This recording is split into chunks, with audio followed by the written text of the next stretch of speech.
서울 북촌, 봄도 겨울도 아닌 듯한 날씨.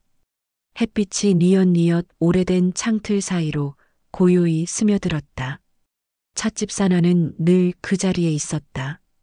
시간이 멈춘 듯한 공간, 삐걱이는 마루바닥과 낡은 자개장이 묵은 향기를 머금고 있었다. 그 속에서 주인 윤희는 여느 날처럼 조용히 찻잔을 닦고 있었다. 그는 정우가 조금 지난 시간, 여느 때처럼 찾아왔다. 회색 트렌치 코트, 가지런히 빗은 머리, 그리고 조심스러운 걸음. 창가 담쟁이가 들이운 자리에 앉은 그는 말없이 메뉴판을 넘기고 익숙한 차를 골랐다. 녹차. 항상 같았다. 그에게 다른 선택지는 없는 듯 보였다. 윤희는 아무 말 없이 차를 내어 놓았다. 녹색잎이 맑은 물속에서 천천히 퍼지며 색을 물들일 때 그는 봉투 하나를 꺼내 들었다. 검은 봉투, 약간 구겨진 모서리, 그리고 누렇게 바른 편지지. 봉투를 여는 손끝이 떨리는 것 같기도 했다. 그는 편지를 꺼내 천천히 펼쳤다. 그 편지를 그는 벌써 수십 번은 읽었을 것이다. 그러나 눈빛은 언제나 처음처럼 긴장되어 있었다. 그날도 마찬가지였다. 손가락은 조심스레 종이 위를 더듬었고 숨결은 조용히 흔들렸다. 윤희는 그를 보지 않으려 했지만 무심한 척 쳐다보게 되는 자신을 막을 수 없었다. 그 남자, 낯선 듯 낯익은 남자. 기억 저편 어딘가에 묻어둔 이름이 떠올랐다. 정혜원. 심장이 덜컥 하고 내려앉았다. 찻잔이 손끝에서 미끄러질 뻔했다. 그 이름은 잊힌 줄 알았다. 그러나 결코 잊히지 않았다는 것을 이름 석자만으로도 알 수 있었다. 그의 시선이 창밖으로 흘러가며 그 순간 윤희는 문득 깨달았다. 그가 마시는 차는 죄책감이었다. 그가 읽는 편지는 회한이었다. 그리고 그 이름은 윤희가 평생 숨기려 했던 진실이었다. 그날 이후로 윤희는 그가 오는 수요일마다 녹차에 조금 더 시간을 들이기 시작했다. 찬물 온도도 조금 더 낮추었다. 그의 시간을 천천히 따라가기 위해. 그러던 어느 수요일, 그는 오지 않았다. 그 대신 찻집 문 앞에 작은 종이봉투 하나가 놓여 있었다. 윤희는 아무 말 없이 그것을 주워들었다. 손끝이 떨리고 가슴이 조용히 뒤틀렸다. 봉투 안에는 또 다른 편지 한 장, 그리고 흑백 사진이 들어 있었다. 사진 속 소년. 검은 눈동자, 앳된 얼굴, 그러나 어딘지 낯익은 인상. 그 순간 윤희의 시간도 멈췄다. 이 아이를 찾고 있습니다. 봉투를 들고 찻집 안으로 들어온 윤희는 차가운 공기를 몸 안까지 끌어안은 채 한참을 서 있었다. 마치 누군가 아직 그 문 앞에 서 있을 것처럼 바깥을 향한 시선을 놓지 못한 채 테이블 위에 봉투를 올려두고도 한동안 열지 못했다. 마음 한편에선 열기를 바라지 않았다. 하지만 또 다른 마음은 이미 그 안에 손을 뻗고 있었다. 종이의 질감은 낡고 거칠었다. 긴 세월을 지나온 듯한 바스락거림. 편지는 서툰 필체로 쓰여 있었다. 글자는 삐뚤었고 줄 간격은 불안정했다. 하지만 그 불안함이 더 깊게 파고들었다. 윤희 씨, 이 편지를 읽고 있다면 나는 당신에게 마지막으로 무엇인가를 남기고 싶었습니다. 당신이 누구인지 또 어떤 기억을 품고 있는지 알고 있습니다. 나는 다시는 마주할 용기가 없었습니다. 하지만 이제 그 기억 속으로 당신을 데려가야만 합니다. 손끝이 편지를 내려놓는 순간 사진 한 장이 테이블 위로 미끄러졌다. 흑백 속의 소년. 창백한 얼굴에 묘하게 깊은 눈망울. 10살 남짓되었을까 약간 짧은 단발머리 아래 미소조차 어색한 아이였다. 윤희는 그 얼굴을 보며 숨을 멈췄다. 가슴 안 어딘가에서 고동이 천천히 그러나 묵직하게 시작되었다. 그 아이는 누군가와 닮아 있었다. 지호, 그녀의 아들. 닮은 것이 우연이라 하기엔 너무도 선명했다. 입가의 선, 눈꼬리의 흐름, 심지어 고개를 기울이는 습관까지. 그러나 지우는 미국에 있는 그녀의 친아들 아닌가. 이 사진은 도대체 누구인가? 이 아이는 누구를, 누구의 시간에서 건너온 것인가?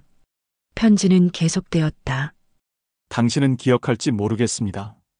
그날 병원 복도에서 마주친 소녀.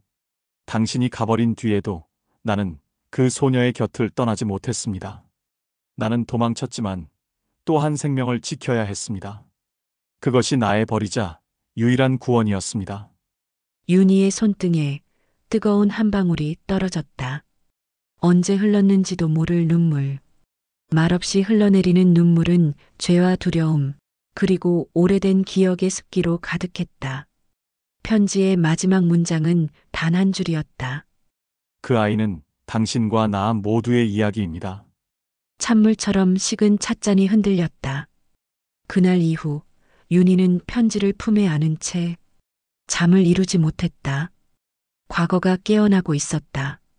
긴 침묵 끝에 다시 울리기 시작한 낡은 종소리처럼 그녀는 이제 다시 돌아가야 했다. 그 여름으로 모든 것이 시작된 1990년의 어느 날로. 1990년. 서울은 아직 도시와 시골의 경계선 위에 걸려 있었다. 뿌연 스모그 아래 아직 사람들은 편지를 쓰고 공중전화 앞에 줄을 섰으며 여름이면 땀이 목덜미를 타고 흐르고 연탄 냄새는 비 오는 날 더 짙었다. 윤희는 그의 여름 20살이었다.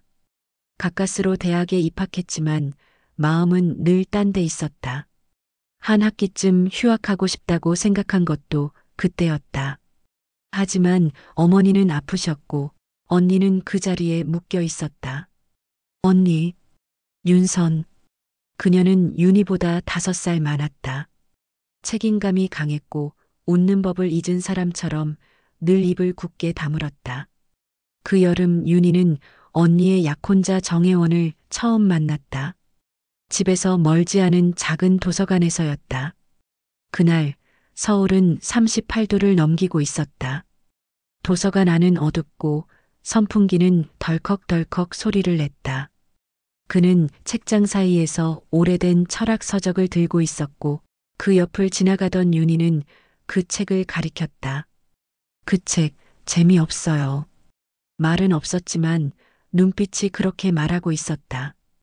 혜원은 그녀를 바라보았다. 눈빛은 조용하고 한참 무거웠다.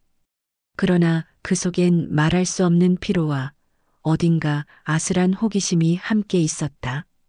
그 순간 윤희는 이상하게도 마음이 흔들렸다. 자신도 모르게.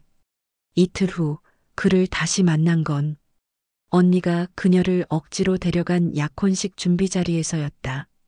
혜원은 그 자리에 서 있었고 흰 셔츠에 정갈한 머리로 앉아 있었다. 윤희의 눈이 정확히 그의 얼굴을 알아봤다. 그리고 혜원의 눈 역시 그녀를 향해 단 한순간 머물렀다.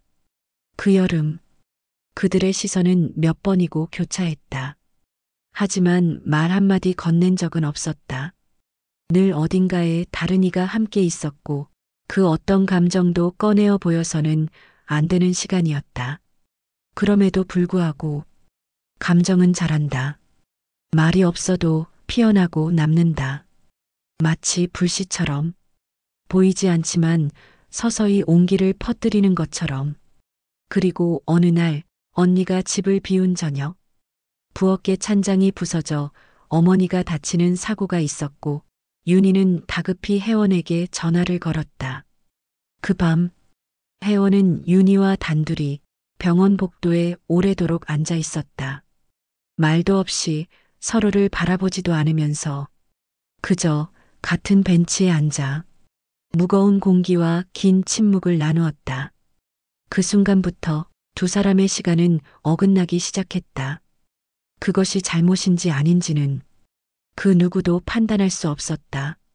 다만 확실한 것은 그 여름 이후 윤희는 단 한 번도 스스로를 온전히 용서한 적이 없었다는 것이다. 그 여름 윤희는 더 이상 도서관에 가지 않았다. 책장이 아니라 그 사람의 시선이 불편했기 때문이다. 불편함이란 곧 떨림의 다른 말이었다. 그것이 불안의 형태로 자라기 전 멀어지려 했다. 하지만 혜원은 자꾸만 가까워졌다. 그것도 너무나 조용히 자연스럽게. 언니의 곁에 있을 때보다도 오히려 혼자일 때 그가 더 선명했다. 그는 자주 집에 들렀다. 예식 준비 때문이라 했지만 그 방문은 점점 이유가 없어졌다. 윤희는 그럴 때마다 조용히 안방으로 들어가 문을 닫았다. 문틈 사이로 들리는 그의 낮은 음성과 어머니의 웃음, 그리고 거실을 오가는 발소리들이 모두 자신의 호흡을 더 얕고 가볍게 만들었다. 어느 날 언니는 말했다. 넌 왜 혜원 씨 앞에서 그렇게 굳어 있니? 예의상이라도 좀 웃어. 윤희는 대답하지 못했다. 자신이 왜 웃지 못하는지를 몰랐기 때문이다. 혹은 너무 잘 알고 있었기 때문에. 그 이름, 혜원이라는 두 글자가 점점 마음속에서 금으로, 선으로, 울타리로 자라고 있었다. 그 이름 앞에서는 어떤 생각도 감정도 허락되지 않았다. 하지만 사람의 마음은 그런 울타리를 스스로 무너뜨리려 한다. 하지 말아야 할 생각일수록 더 선명해지고 넘지 말아야 할 선일수록 더 가까이 가고 싶어진다. 한밤중 윤희는 우연히 마루를 지나가다 혜원이 혼자 앉아 있는 것을 보았다. 식탁에 모가차 한 잔을 두고 그는 손에 작은 종이 조각을 들고 있었다. 그 위에 그녀는 자신의 글씨를 알아봤다. 며칠 전 메모지에 적은 시 구절이었다. 그대가 있어 여름은 뜨겁지 않았다. 그는 그 구절을 바라보며 가만히 숨을 쉬고 있었다. 무엇을 생각하고 있는지, 어떤 감정을 품고 있는지 윤희는 묻고 싶었지만 다가갈 수 없었다. 그 순간 혜원이 고개를 돌렸다. 두 사람의 눈이 마주쳤다. 긴 정적. 어둠 속에서도 윤희는 혜원의 눈빛이 흔들리고 있음을 느꼈다. 하지만 그건 불안이 아닌 무언가를 삼키는 고요함이었다. 그날 밤 윤희는 오랜만에 꿈을 꿨다. 무언가를 건너는 꿈. 물이었는지 유리였는지 모를 투명한 경계를 지나가는 꿈이었다. 그리고 그 경계 너머에는 혜원이 있었다. 손을 내밀고 아무 말 없이 그녀를 바라보는 모습으로. 그날 이후로 혜원이라는 이름은 마음속에서 금지된 것이 되었다. 말할 수 없고 생각해서도 안 되며 더는 가까이 해서는 안 될 이름. 하지만 그 이름은 머릿속에서 지워지지 않았다. 오히려 날마다 조금씩 선명해졌다. 금지된 이름은 언제나 가장 깊은 곳에 뿌리내린다. 비가 잦아들 무렵이었다. 장마가 끝나갈 무렵의 공기는 항상 더 미묘하고 무거웠다. 비가 그쳤는데도 옷은 마르지 않고 하늘이 갰는데도 마음은 더 눅눅해졌다. 윤희는 그 여름의 끝자락을 고스란히 기억하고 있었다. 일상은 평온한 척 흘러갔지만 그 속엔 점점 더 버거워지는 감정의 물살이 있었다. 혜원은 여전히 종종 찾아왔고 언니는 점점 더 날카로워졌다.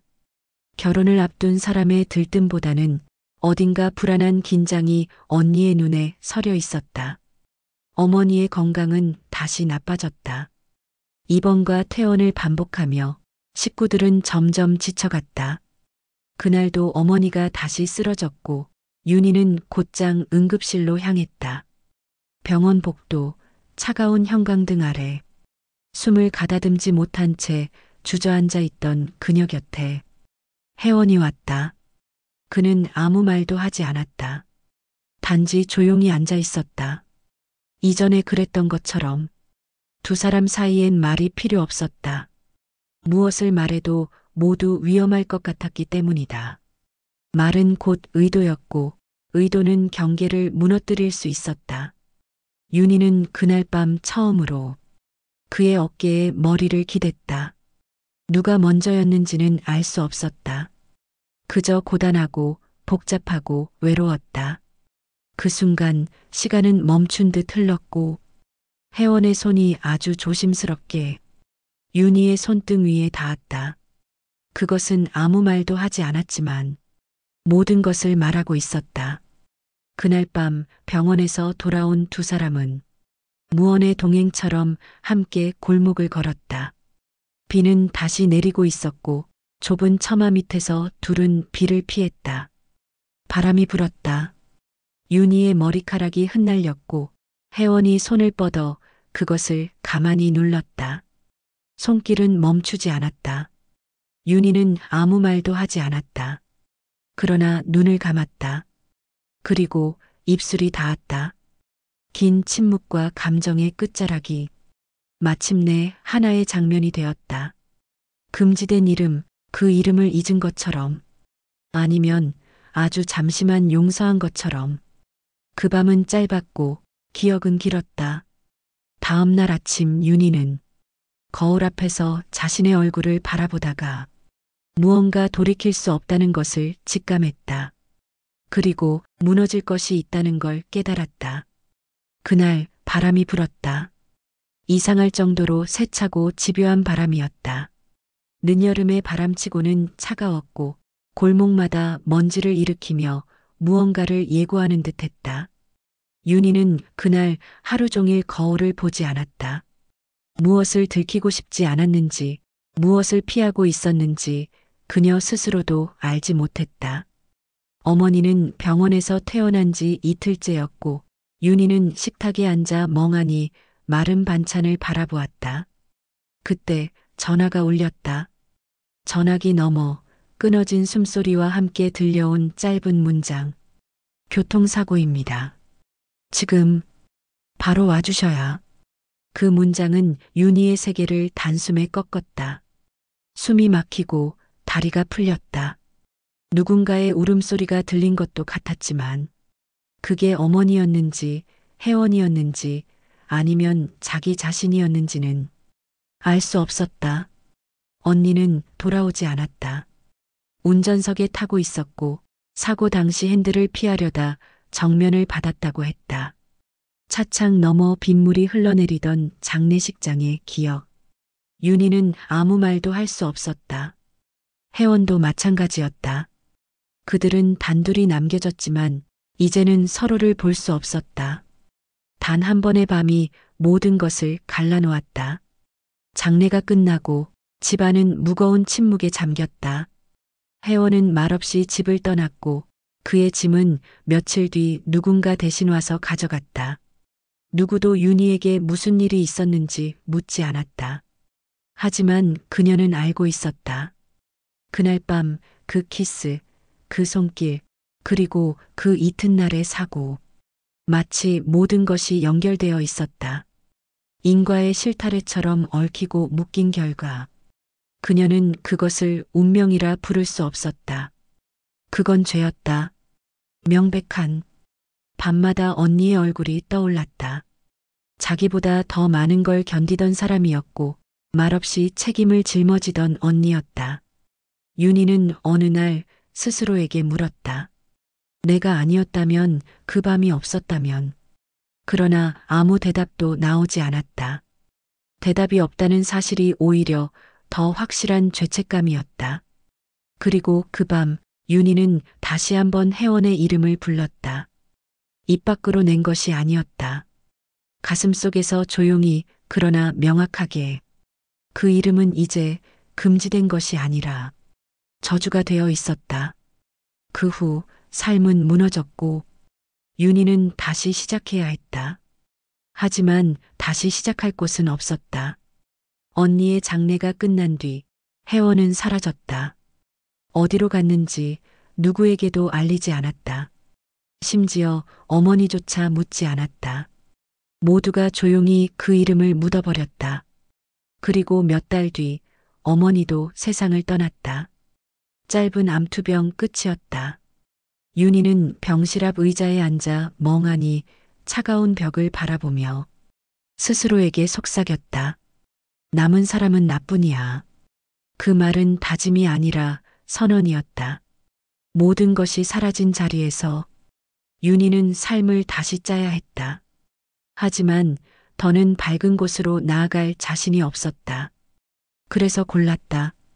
북촌골목, 오래된 가정집, 창틀이 낡고 자개장이 남아있던 집, 햇빛이 비스듬히 들고 마당엔 담쟁이가 얽혀있던 그 공간. 처음에는 사람을 피하기 위해, 그 다음엔 차를 끓이기 위해, 그리고 마지막엔 기억을 묶어두기 위해. 그렇게 찻집 산하가 생겨났다. 이름을 짓는 데에는 오랜 시간이 걸리지 않았다. 그 단어는 언젠가부터 마음속에 머물러 있었다. 불처럼 한때 타올랐지만 산속에서 사라지는 연기처럼 조용히 꺼져버린 이야기. 찻집은 크지 않았다. 새 테이블, 2개의 창, 그리고 오래된 장식장 하나. 윤희는 매일 오전 천천히 바닥을 쓸고 물을 끓이고 찻잎을 손질했다. 누구도 그녀의 이름을 묻지 않았고 그녀도 누구에게 이름을 묻지 않았다. 그저 고요히 앉아 차 한 잔을 마시는 사람들. 그들 속엔 때때로 자신과 닮은 그림자가 섞여 있었다. 기억을 안고 들어와 잠시 내려놓고 나가는 사람들. 그중 한 명이 정혜원이었다. 그가 처음 찻집에 들어온 날 윤희는 그를 알아보지 못했다. 아니, 알아보려 하지 않았다. 하지만 2번째 방문에서 그가 꺼낸 봉투를 보는 순간 모든 시간이 다시 흐르기 시작했다. 그 이름, 그 필체, 그 시선. 그는 늙어 있었고 윤희 또한 마찬가지였다. 그러나 시간만 늙었을 뿐 그들이 묻은 기억은 단 한 줄도 늙지 않았다.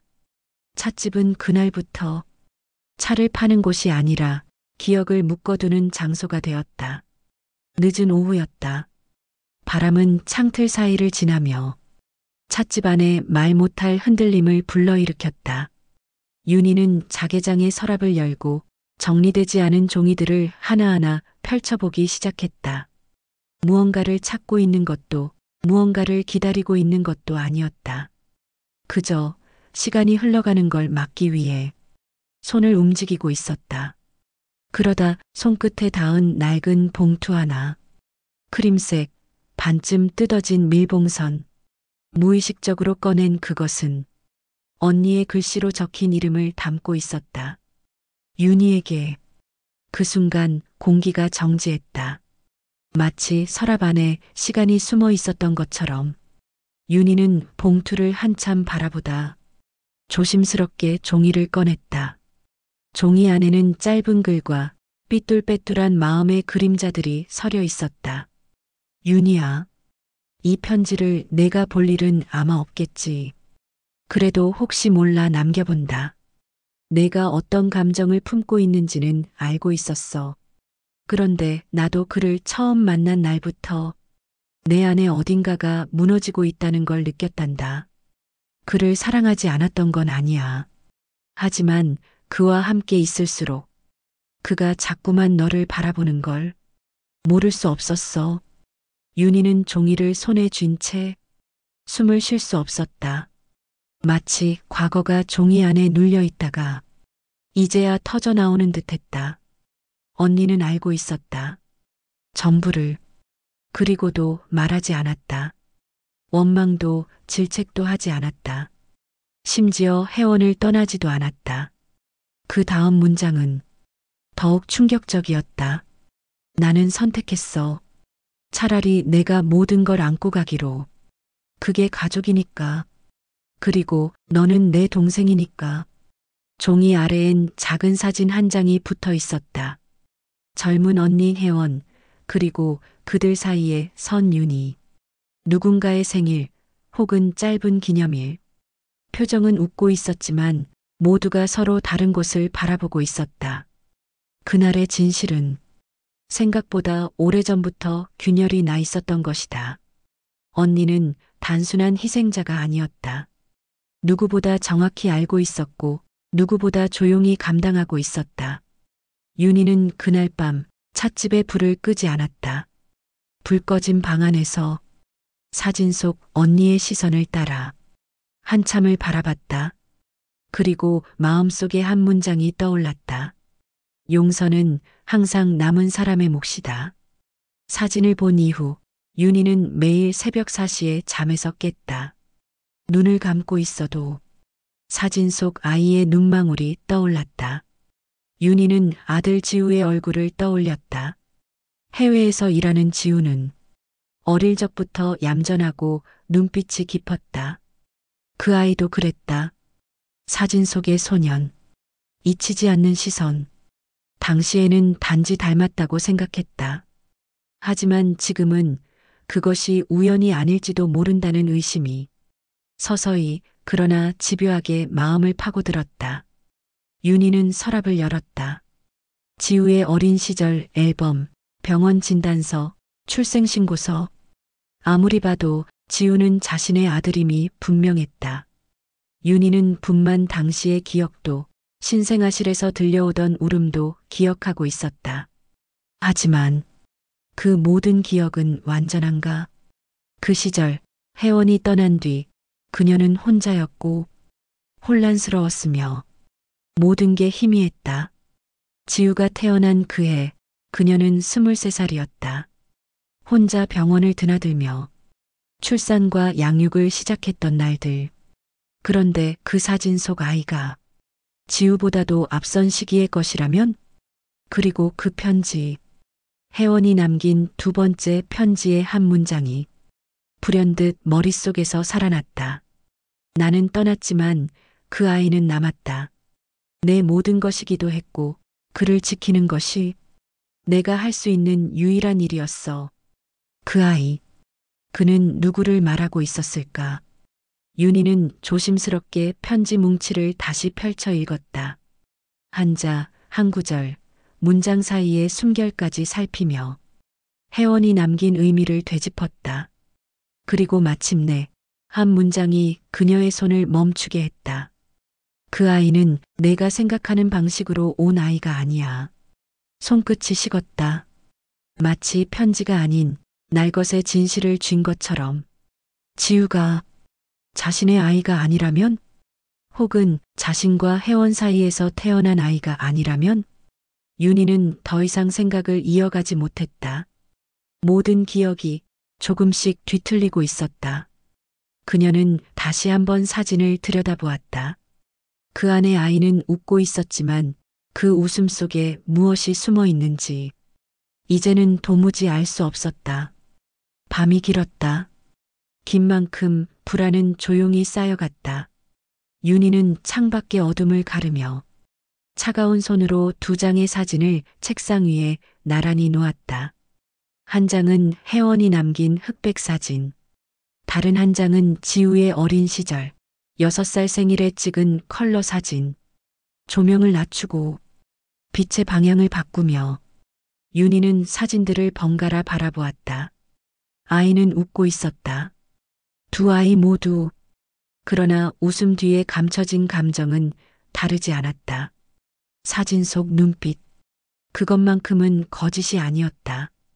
그 눈동자 안에는 자신의 것도 아니고 지우의 것도 아닌 어딘가 먼 감정이 숨어 있었다. 정혜원. 그의 눈이었다. 윤희는 한 번도 지우에게 그렇게 느낀 적이 없었다. 아버지의 그림자가 보인다는 생각을. 하지만 지금 이 두 장의 사진은 하나의 시간 안에서 겹쳐지고 있었다. 그 순간 윤희는 숨을 멈췄다. 두 사진 속의 얼굴이 완벽하게 겹쳐졌다. 코의 각도, 입꼬리의 기울기, 눈 사이의 거리, 심지어 웃을 때 올라가는 광대뼈의 형태까지. 그것은 우연이 아니었다.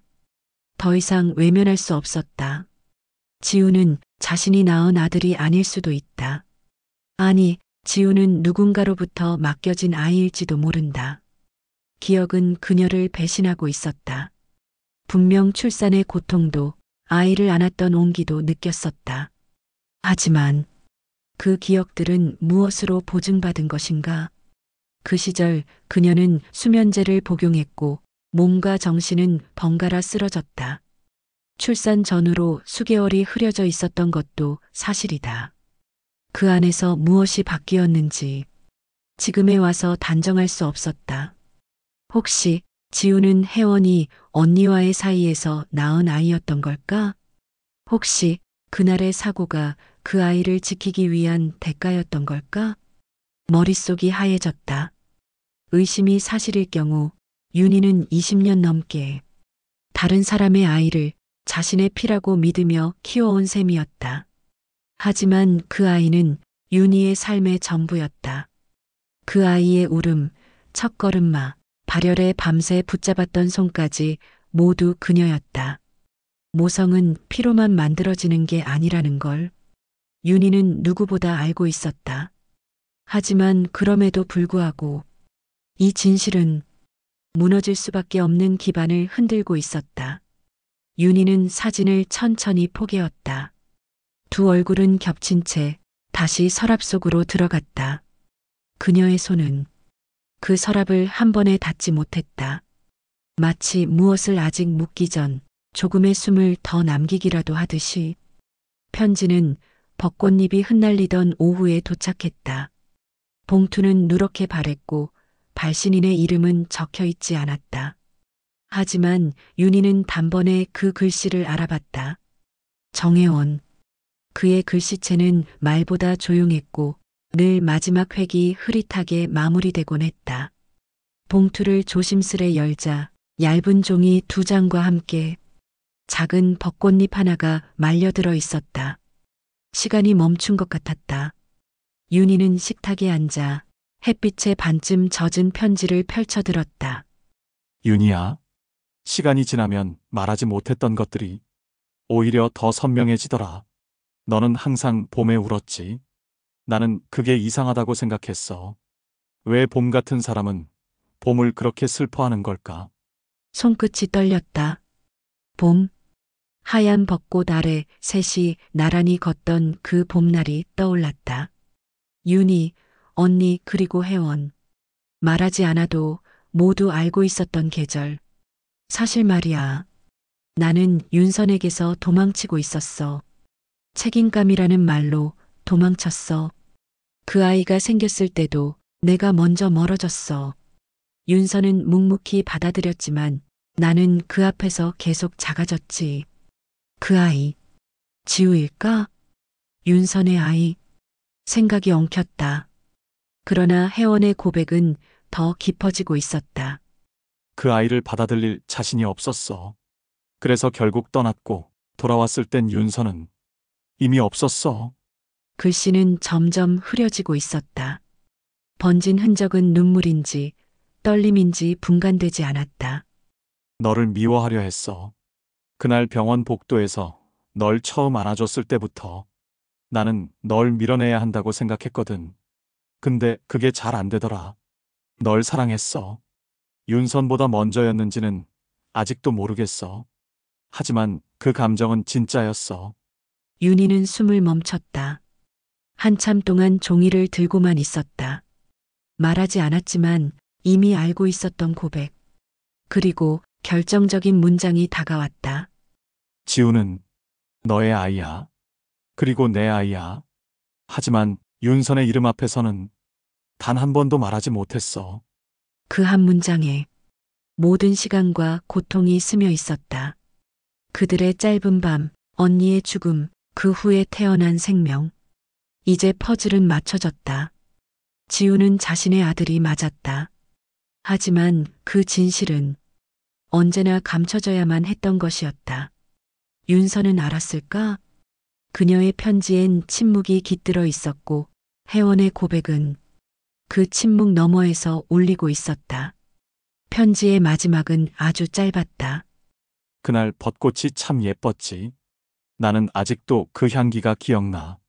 윤희야, 너는 이제 너의 기억에서 나를 꺼내도 돼. 그게 내 마지막 바람이야. 그 문장을 끝으로 윤희는 한참 동안 책상 위에 고개를 묻었다. 눈물은 더 이상 뜨겁지 않았고 오히려 차가운 평화처럼 흘러내렸다. 그는 용서를 구하지 않았다. 다만 기억에서 자신을 놓아달라고 했다. 그 요청은 무거웠지만 어딘가 조심스러운 구원이기도 했다. 그리고 그 순간 윤희는 문득 깨달았다. 이 편지가 도착한 날이 바로 지우의 생일이라는 사실을. 편지의 잉크는 다 말라 있었지만 그 말들은 여전히 생생했다. 윤희는 그날 밤 단 한숨도 자지 못한 채 혜원이 남긴 글자들을 마음속에서 수백 번 되뇌었다. 그리고 해가 뜨기도 전에 몸을 일으켰다. 가만히 앉아 눈물 흘리는 시간은 이제 끝이었다. 그를 직접 만나야 했다. 찻집은 열지 않았다. 유리문에는 작은 쪽지를 붙였다. 오늘은 쉽니다. 그 한 줄이 모든 이유를 대신했다. 윤희는 혜원이 마지막으로 입원했던 요양병원을 찾아갔다. 창가 자리, 식물들이 놓여있던 공간, 그가 앉았을 법한 의자들을 눈으로 더듬었다. 접수처의 직원은 그의 이름을 기억하고 있었다. 정혜원 씨요? 2달 전에 퇴원하셨어요. 보호자분이 직접 모셔가셨어요. 윤희는 되물었다. 보호자? 누군가 가족이 있었던 걸까? 그녀는 주소를 요청했지만 직원은 개인정보 보호를 이유로 알려줄 수 없다고 했다. 조심스럽게 안타깝게 미소 지으며 윤희는 돌아서 나왔다. 하늘은 쨍했고 나무는 흔들리고 있었지만 그 풍경은 너무나 조용했다. 그가 또 떠났다는 사실을 몸이 먼저 알아챘다. 이번엔 다시는 돌아오지 않을 것이라는 것도. 그날 이후 윤희는 찻집 문을 다시 열었다. 하지만 마음속엔 늘 빈 의자 하나가 자리 잡고 있었다. 창가 자리, 녹차 향이 은은하게 스며드는 그곳, 정혜원이 앉아있던 시간. 그 자리는 이제 고요한 의무처럼 남아 있었다. 윤희는 스스로에게 물었다. 그는 왜 마지막 순간까지 모든 걸 직접 말하지 않았을까? 하지만 이젠 안다. 그가 편지를 택한 이유는 말로 전할 수 없는 감정들이 있었기 때문이었다. 입으로 꺼내는 순간 모두 흩어져 버릴 너무 조심스러운 진심. 그는 사라졌다. 말없이 조용히. 그러나 그의 흔적은 차양 속에, 편지 속에, 그리고 지우의 얼굴 속에 남아 있었다. 그는 이제 더 이상 기억 속 인물이 아니었다. 윤희의 현재를 구성하는 하나의 조각이 되어 있었다. 그날 이후 윤희는 매주 수요일 오후 3시에 녹차 한 잔을 더 우리기 시작했다.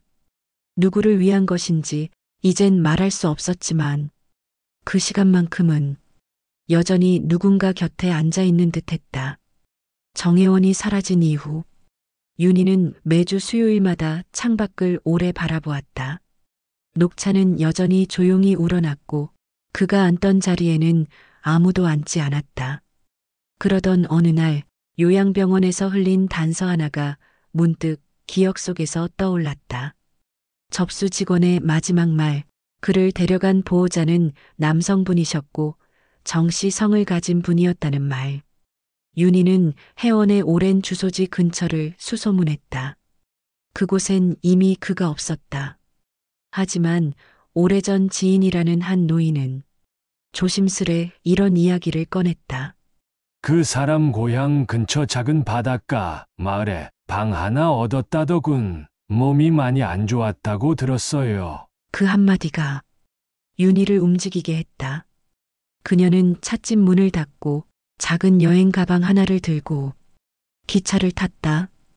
행선지는 남해 근처, 혜원이 어린 시절을 보냈다고 말했던 작은 항구 마을. 창밖으로 풍경이 흘러갔다. 과거도 함께 흘러가는 듯했다. 들판, 철길, 해안가. 그 사이사이에 껴있는 조각난 기억들. 몇 시간을 달려 도착한 그곳은 고요하고 소리 없는 파도가 출렁이는 마을이었다. 윤희는 역 근처 여인숙에서 하룻밤을 묵었다. 다음 날 아침 주변에 물으며 작은 노인 요양소를 찾아갔다. 건물은 오래됐지만 정갈했고 정원 한쪽에 벚나무가 한 그루 서 있었다. 관리인은 조용히 그녀를 맞이했다. 그녀가 들고 있는 이름을 듣자 표정이 조용히 가라앉았다. 정혜원 씨요. 3주 전에 세상을 떠나셨어요. 조용히 아주 조용히 가셨습니다. 윤희는 말없이 고개를 끄덕였다. 예상했던 슬픔이었지만 막상 마주하니 온몸이 멈추는 것 같았다. 관리인이 작은 상자를 하나 건넸다. 남기신 물건은 거의 없었는데요. 이건 누군가 오면 전해달라고 하셨어요. 이름도 주소도 없이요. 윤희는 상자를 받아들었다. 양철 상자 하나. 열자 안에는 오래된 손수건 하나와 짧은 메모가 들어 있었다. 그때 내가 가장 따뜻했다고 느낀 순간은 차 한 잔 앞에서 내가 아무 말 없이 앉아있던 날이었어. 말 없는 시간. 그게 우리가 마지막으로 나눌 수 있는 것 같았어. 고맙다, 윤희야. 그 짧은 문장을 끝으로 윤희는 그가 남긴 모든 것을 마주한 셈이었다. 그의 생, 사랑, 침묵, 그리고 마지막. 그날 오후 요양소 정원에 서서 윤희는 오래도록 바다를 바라보았다. 말이 필요 없었다. 그는 더 이상 존재하지 않았지만 모든 감정은 여전히 살아 숨쉬고 있었다. 파도는 조용히 갔다가 돌아오고 벚나무 가지는 그녀의 어깨 위에 그늘을 드리웠다. 윤희는 돌아섰다. 이제 더 이상 그를 찾을 곳은 없었다. 그러나 그녀의 삶엔 그가 남겼던 따뜻한 고요가 스며 있었다. 지우는 1년 만에 귀국이었다. 늦은 봄 한국의 공기는 미국보다 훨씬 더 촘촘하고 따뜻했다. 윤희는 그를 마중 나가지 않았다. 그냥 조용히 찻집 문을 열고 예전처럼 창가에 녹차 한 잔을 준비했다. 지우는 어머니가 변하지 않았다는 듯 익숙하게 문을 열고 들어왔다.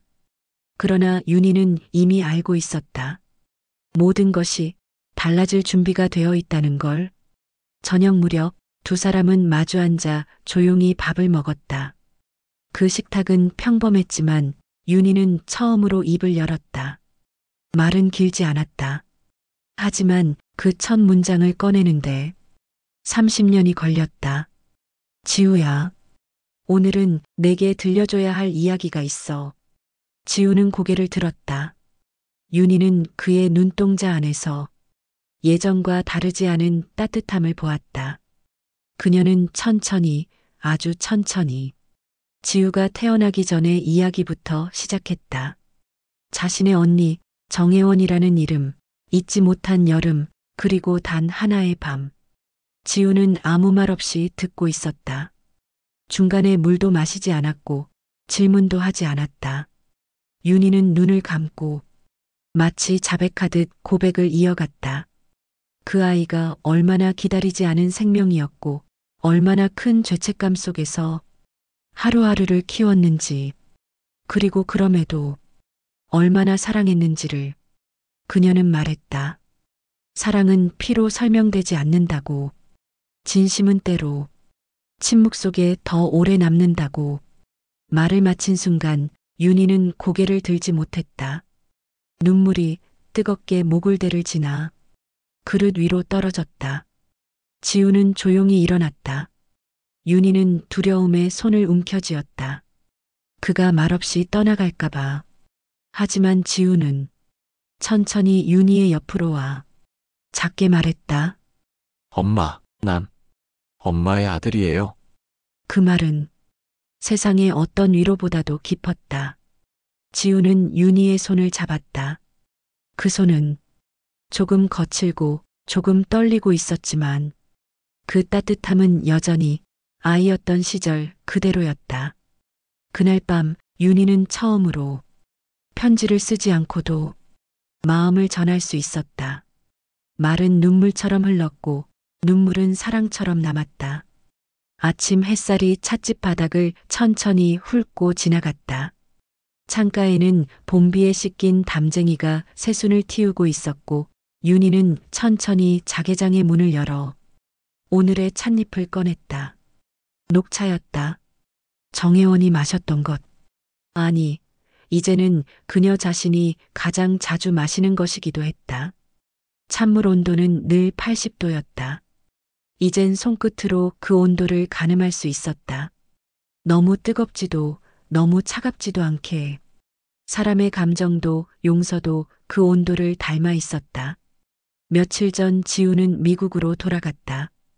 긴 대화는 없었지만 긴 눈맞춤이 있었고 무언의 약속이 있었다. 그날 이후 윤희는 조금씩 일상을 되돌렸다. 하지만 달라진 것이 있었다. 더는 그 창가 자리를 비워두지 않았다. 어느 날 젊은 여자가 찻집에 들어와 조심스레 물었다. 저 자리에 앉아도 될까요? 윤희는 미소 지었다. 네. 앉으세요. 좋은 자리예요. 그건 처음으로 그 자리를 누군가에게 내어준 순간이었다. 이제 혜원은 기억 속에서 사라지지 않았다. 대신 조용히 그녀의 일상 속에 스며 있었다. 찬물의 온도처럼, 바람처럼, 담쟁이 그늘처럼. 그리고 그녀는 처음으로 산화라는 이름이 단지 무너짐의 상징이 아니라는 걸 느꼈다. 불타오르고 사라지고 그 후에 남는 온기. 윤희는 새로 오픈한 노트 한 권을 꺼냈다. 그 첫 장엔 이런 글을 남겼다. 사랑은 때로 늦게 피고 용서는 때로 말없이 완성된다.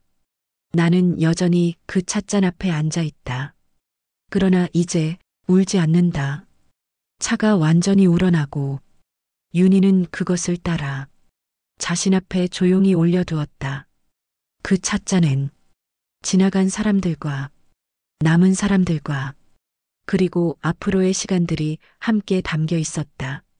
초여름의 바람이 찻집 마루를 스치고 지나갔다. 담쟁이는 어느새 무성해졌고 햇살은 창을 넘어 테이블 위에 부드럽게 내려앉았다. 그날은 정혜원이 세상을 떠난 지 꼭 1년째 되는 날이었다. 윤희는 찻집 문을 조금 일찍 열었다.